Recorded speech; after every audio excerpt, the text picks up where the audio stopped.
Hi. Hi, Hi. Sandra. I see you. Hi. Hi. And thank you, Hannah. Thank you for having us here.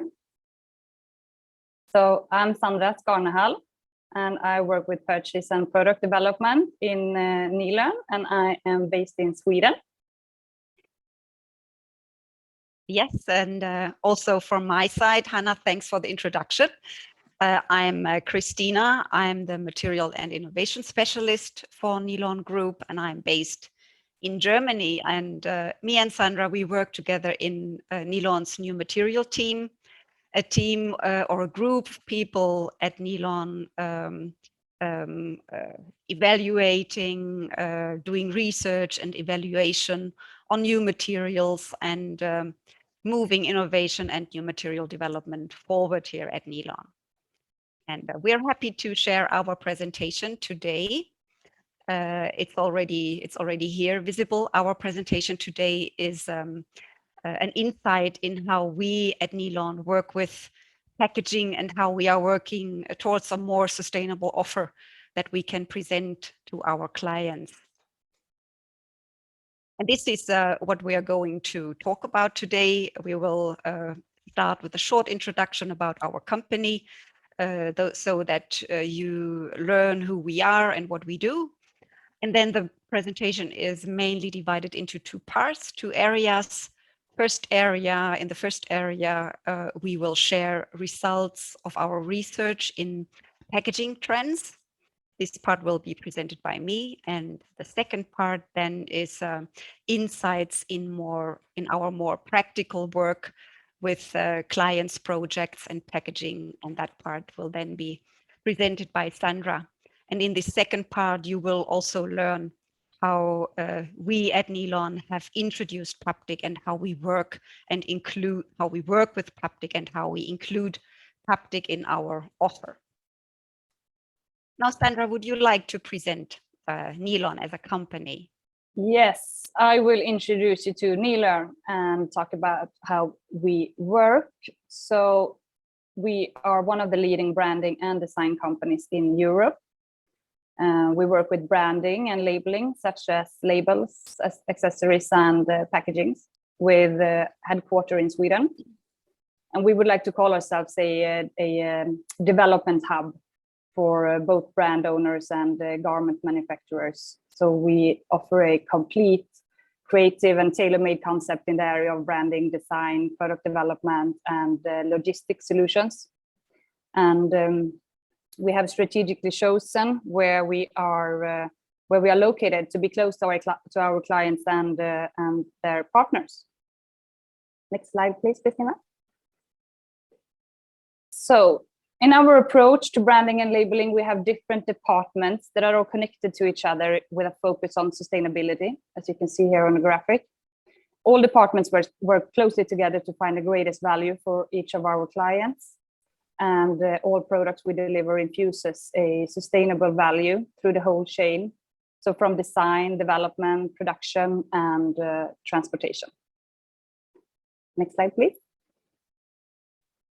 Yeah, our core business is hang tags, woven and printed labels, care labels, accessories, and we also offer digital solutions such as stock monitoring platforms and online web ordering. And our biggest worth is to offer a consistent overall solution and to deliver a complete package, including all necessities when it comes to branding. We have production in 15 countries, either through our own factories or through partners. And we have no standardized solution, but we custom make all developments based on each individual client's demand. Yeah, I would like to hand over to Christina. Yes, I will share some insights on our sustainability work. Here on this slide, we see our sustainability strategy visualized in a circle. We have built our strategy around 3 pillars, that is clients, production and supply chain, and employees. In 2019, we have done a stakeholder dialogue, which included investors, clients, employees, and suppliers. And in this stakeholder dialogue, we identified and ranked the most relevant issues for each section. So for example, in the area of clients, we identified that sustainable raw materials and recyclable products are with highest relevance next to in-depth material information in order to provide guidance and to encourage clients to choose more sustainable materials and products. This will be also subject to our presentation later on. This slide shows how our work is aligned with external knowledge. Since 2017, we participate in the UN global membership programs. Our operations and strategies is aligned with the 10 UN Global Compact principles. Also, most of the UN Sustainable Development Goals can be linked to our business activities. Here on the slide, you see the 6 goals that we have picked since we think that they are of particular relevance for us. The goal number 17 here below, yes, 17, is the one which mentions partnership for the goals. This one is for us actually of highest relevance because we think that collaboration and exchange with stakeholders, experts, and industry associations is key to stay abreast of market developments. And let me share 2 examples how we do collaborate. First example is SEDEX. We are a SEDEX of a member of SEDEX. SEDEX is a not-for-profit membership organization, which is basically aiming to promote and improve responsible and ethical business practices in global supply chains. The second example for our collaboration work is that we are members in RISE Chemicals Group. Here, for example, we get access to updates on relevant legislation, as well as news in the area of chemicals and the chemicals in articles and substitution of chemicals in articles. And now we can move to the first big part in our presentation, packaging, and where do we see it is going. In packaging, we see 2 megatrends, and the first megatrend is e-commerce. On this slide, we do share a graphic from the Fashion Industry Report 2021 from Common Thread. And we see quite nicely the continuous growth of e-commerce throughout the years. Also, here we see the total e-commerce fashion growth in 2020 was around 26%, which is quite much. We see that there are 3 levers for the rise of e-commerce, and that is for sure the pandemic situation with more and more people shopping online, but it's also the generational shift and advancing technologies available. E-commerce puts special requirements on packaging design. We will have a look at that later on during the presentation. But overall, it also puts a lot of pressure on the environment due to the increasing demand for materials and logistics. The second megatrend we see is sustainability, and I'm quite happy to share this slide because it links a little bit to the discussion that has been done after the previous presentation and the question that came from the Q&A. We basically see 3 drivers for sustainability and packaging. And one driver is also that has been mentioned, the consumers. There is studies, or there is evidence that consumers want to make more conscious choices, and environmental concerns are increasingly top of mind for consumers. Here we have shared in this graphic, we share the results of a consumer survey done by Drapers in the UK last year,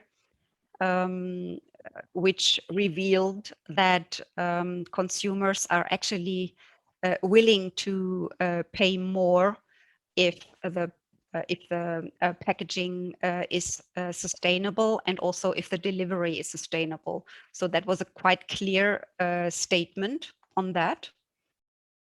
The second driver for sustainability is the industry commitments, brands that commit to integrate more sustainable materials and that commit to more sustainable business strategies.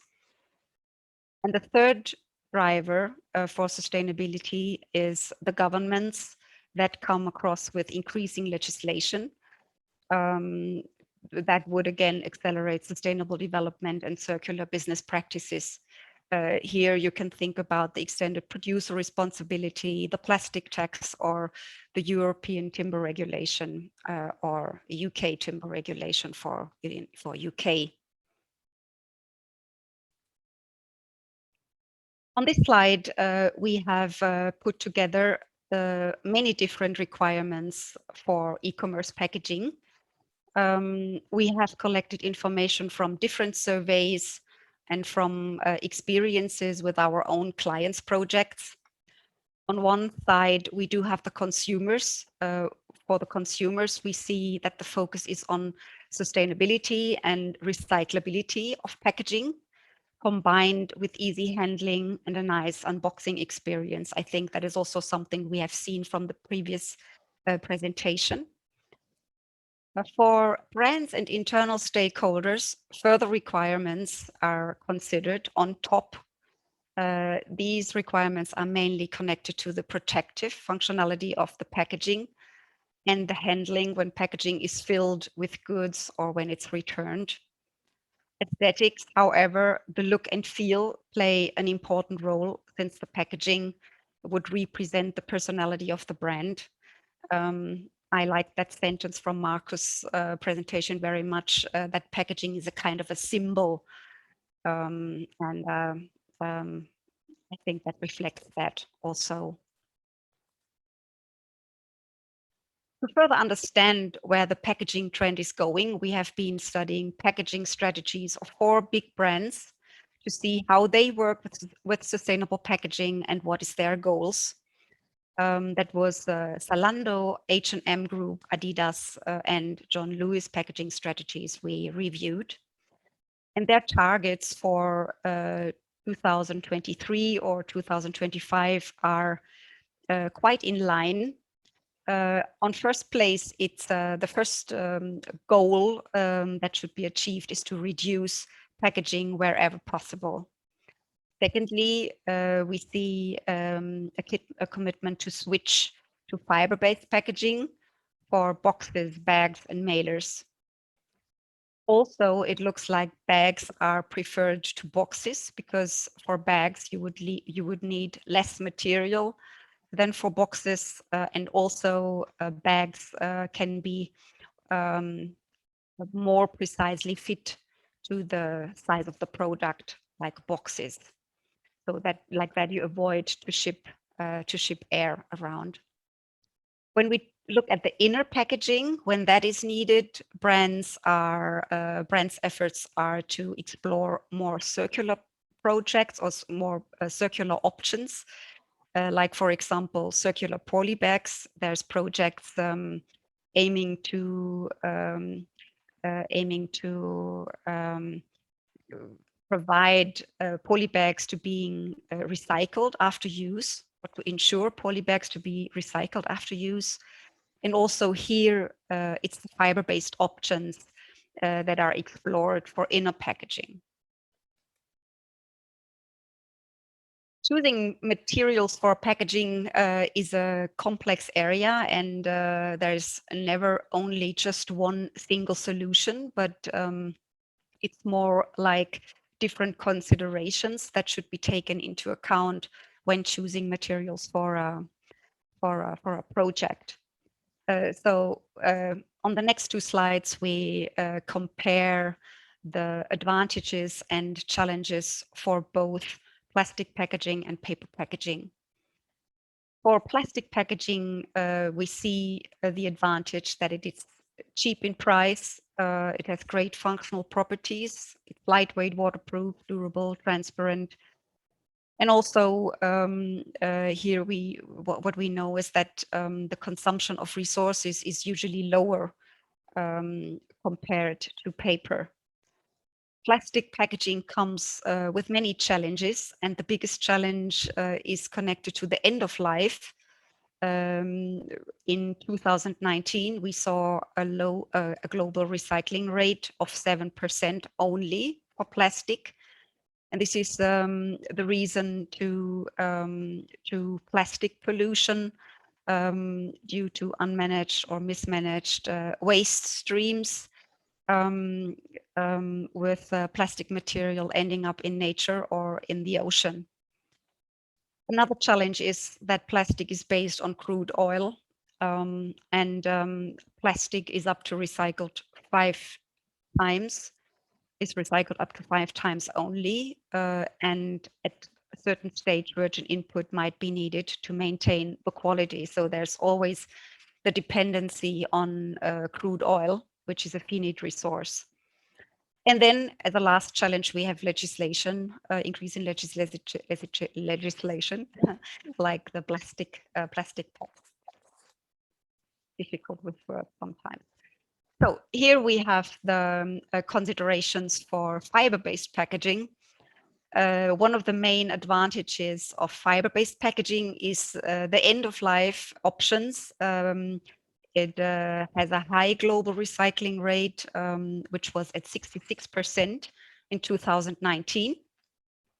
Paper can be recycled 5 to 7 times. It's usually biodegradable and compostable, which means that you wouldn't have that pollution issue.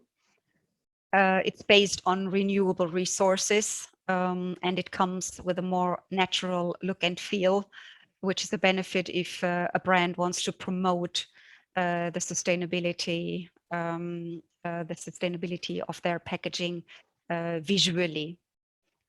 The challenges for fiber-based packaging is that for sure it's higher in price than plastic packaging. It may come with limited functional properties, depending on your desired application. Consumption of resources is usually higher compared to plastic. And when using paper, it should also be guaranteed that certified or traceable fibers are used. Otherwise, there is a risk of deforestation. Now, I would like to hand over to Sandra to present the next part about how we are working towards a more sustainable offer. Sandra, please. Yes, thank you, Christina. So we finished with packaging trends, and for starters, now we will talk a little bit about Nilorn's packaging solutions. So on the following 3 slides, we will show you 3 different areas within packaging: retail, e-commerce, and protective packaging. Next, please, Christina. Thank you. So first out is retail packaging, and I would like to highlight that we have our internal guideline that we work towards for all these groups, and that is to increase the use of certified and recycled materials for our products. So retail packaging would be considered as anything that you can find in stores, example shopping bags, gift boxes, and underwear packagings. And depending on the applications, you could choose some different types of materials for these packagings. Some examples are, as you can see here, FSC certified paper, papers with alternative fibers, example sugarcane or grass fibers, or papers that contains parts of agricultural residue. And where the need of extra durability or an exclusive feeling, we offer Paptic. We will elaborate a little bit more later in a later slide why Paptic is considered special to us. Next slide, please, Christina. Next area is e-commerce packaging, the packaging used for the packaging that you use for shipping goods. And it can be everything from boxes in corrugated board or mailer bags in a variety of different qualities. Example, LDPE, craft paper, or Paptic. Next, please, Christina. And the last area of packaging is the protective packaging, the packaging used to shield or protect the goods, for example, when kept on stock or during transportation. It could come in the form of, example, a poly bag, a tissue paper, or a small Ziploc bag, as you can see on the image here. Also here, there are a range of qualities that is suitable, example, LDPE, glassine, or Paptic. Next slide, please. Yes, so on this slide, we will talk about how we help our clients to make more sustainable choices. We have 4 different areas which we focus on. For example, when we choose the material, we intend to reduce packaging. We look at end-of-life options, and we aim to use certified and recycled materials.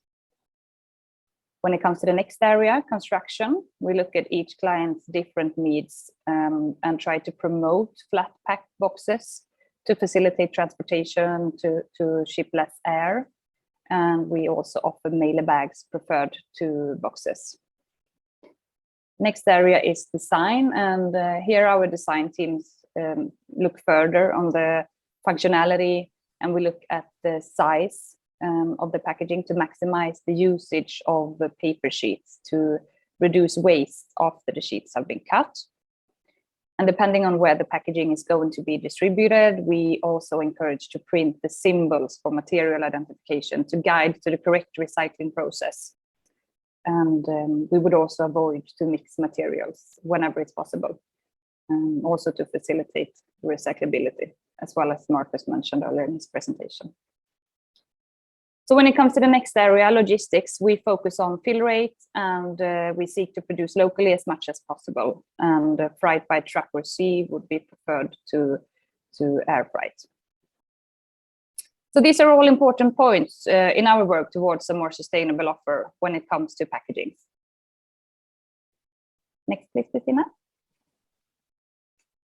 Yeah, Nilorn did its first packaging in Paptic in December 2020. It was a mailer bag for one of our design collections. And now we would consider Paptic suitable for some different applications, such as shopper bags, e-commerce packaging, and garment packaging, as I mentioned earlier. And we wanted our key account managers that are based in Europe, Japan, and the US to share their experience with Paptic. So we did a survey. But first, let's look at the price levels. So if we look at the price levels for the different packaging materials, we can see that recycled LDPE is on the bottom. FSC paper, recycled paper, craft paper, and corrugated board is in the middle, together with alternative fiber paper. And Paptic is on the top, which shows a clear picture that it really is an exclusive material and is therefore considered as a special within the different material ranges that we can supply. Next, please. So as I mentioned earlier, we did a survey with our sales team at Nilorn with questions of how they work with Paptic. And the results show that the bigger group really like the Paptic material itself. You can see some comments here from the survey where sales complimented the performance and sustainable credentials of Paptic, and also mentioned that it might be most suitable for luxury packaging. So our sales team suggested the most suitable applications to be shopper bags, e-commerce packaging, and garment packagings. Sustainability and functional properties are seen as the main advantage. high price level and comparably lower availability worldwide is seen as the main challenge. So next slide, please. So that leads us to the last chapter, and Christina will sum it up with some key takeaways. Yes, thanks, Sandra. To finish or to wrap up our presentation, we would like to point out that we think today sustainability in packaging is crucial for brands that want to be fit for the future. We also think that fiber-based packaging is obviously on the rise, but also connected to challenges. For example, challenges in price. To link especially to Paptic, we think that this is a relatively new material to us, and we hope and we think that we get over to manage these challenges over time. Would you agree with me on that, Sandra? Yes, and I get a feeling that it is in developing. So yeah. So yeah, I really see a bright future. Yeah. There is not one single solution to sustainable packaging, but it's more about different options to choose and to combine depending on the application and the desired function, as well as the area of distribution and the recycling possibilities, the recycling schemes and collecting schemes available there. And to finish the presentation, we would like to say thank you and say that our aim is to help our clients to make more sustainable choices.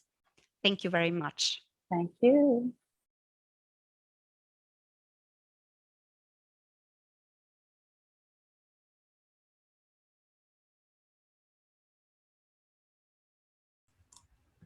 Okay, thanks very much for the very interesting case you presented. You brought a nice view on international flavor and different kinds of perspective to the trend of really putting effort to sustainable packaging. But we were wondering here that how do you keep track on rules and regulations in different countries what comes to the packaging and sustainability requirements of that? You spoke quite a lot about the trends, and still a packaging producer has really a key role in, for example, then saying that if the packaging solution is recyclable. So how do you keep on track and then be able to reliably do the claims for the packages? Yeah. It's of course an important area which we focus on a lot. It's also a complex area, since rules and regulations can be so different in different parts of the world. But our global compliance, our team of global compliance specialists, they keep track on the developments in the area of compliance by monitoring the trends and regulatory updates. So I would say that they are well informed of what needs to be communicated on different packagings within the different regions and countries in the world. Yeah. Christina, do you want to add something on that? No, I think Sandra put it really well and wrapped it up. We are currently looking into that in depth, or our compliance specialist, legal compliance specialist, is looking in that in depth, and we are working on a catalog with the different requirements for the different countries. So in order to be able to see what is necessary to comply with the different requirements on labeling and packaging regulation. It's a very important area. Yeah. So what would you say as a packaging producer, that what are the sustainability credentials that your customers emphasize the most?